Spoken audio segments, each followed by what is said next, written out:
ఉంటాను ఉంటాను ఉంటాను అనుకున్నాను. ఠక్కునైపోయింది ఆయువు. యమభటులు వచ్చారు.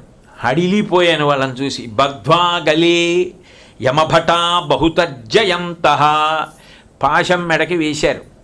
లాగుతుంటే ఊపిరందక కపవాత పైత్యములు పైకి ఉబికి కొట్టుకుంటూ రక్షిస్తుందనుకుని భార్య పేరు పిల్లల పేర్లు పిలుస్తున్నాను.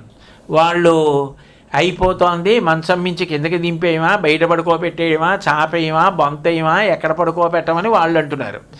దీనికోసమా ఇన్నాళ్ళు ఇందులో ఇంత కష్టపడ్డాను అనుకుంటున్నాను. అయ్యో వాళ్ళు మా వాళ్ళు అంటుంటే వాళ్ళేమో ఇలా వేలు చూపించి నోర్మోయ్ ఇంతకాలం ఉన్నావు, ఒక్కనాడు భగవన్నామం అక్కర్లేదు, ఇంకా ఉంటావా అని బహుతర్జయంత కళ్ళు పెద్దవి చేసి చూపుడు వేలు చూపించి రా అని పాశం బట్టి లాగేస్తున్నారు. ఊపిరా అందదు. కర్షం త్రియత్ర భవపాశ శతైర్యుతం మాం. అప్పుడు సంసార పాశములు, యమపాశములు, 100 పాశములు కట్టి లాగేస్తున్నారు నన్ను. ఏకాకీనం, ఒక్కడే. అప్పుడు ఎవ్వరు నేనున్నానని రావడానికి ఎవరికి కనపడవు అవన్నీ. పరవశం, అతి భయంతో వణికిపోతుంటే చకితం దయాలు. ఇప్పుడు అడిగితే అప్పుడు రక్షించేవాడు నువ్వే. నేనున్నానని నువ్వు వస్తావు. లక్ష్మీ నృసింహమదేహి కరావలంబం, నాకు ఆలంబనంగా.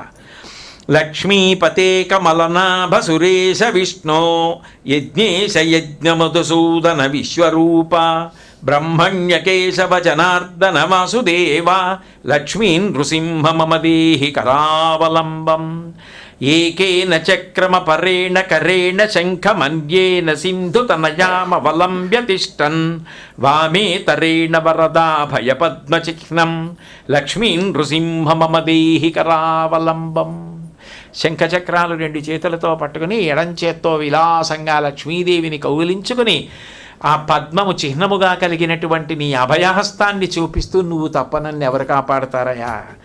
అంధస్య మే హృత వివేక మహాధనస్య చోరైర్మహాబలి బలిభిరింద్రియ నామధేయైః మోహాంధకార కుహరే వినిపాతితస్య.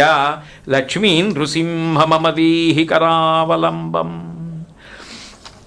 తత్వం తెలుసుకోలేక శరీరం ఉంది, ఆయుర్దాయం ఉంది, ఐశ్వర్యం ఉంది, పొలాలున్నాయి, నాకు భార్య ఉంది, భర్త ఉంది, పిల్లలున్నారు, ఇంత పరివారం ఉంది అని ఒళ్ళు తెలియక ప్రవర్తించాను. అయిపోయిన తర్వాత ఒక్కడిని శరీరం వదిలి ప్రయాణం చేసేటప్పుడు అయ్యో తోడుగా రావడానికి ఒక్క పుణ్యం, ఒక్క శాస్త్రవాక్కు, ఒక్క శ్రద్ధ, గురుభక్తి, దైవభక్తి ఏమి నేర్చుకున్నాను.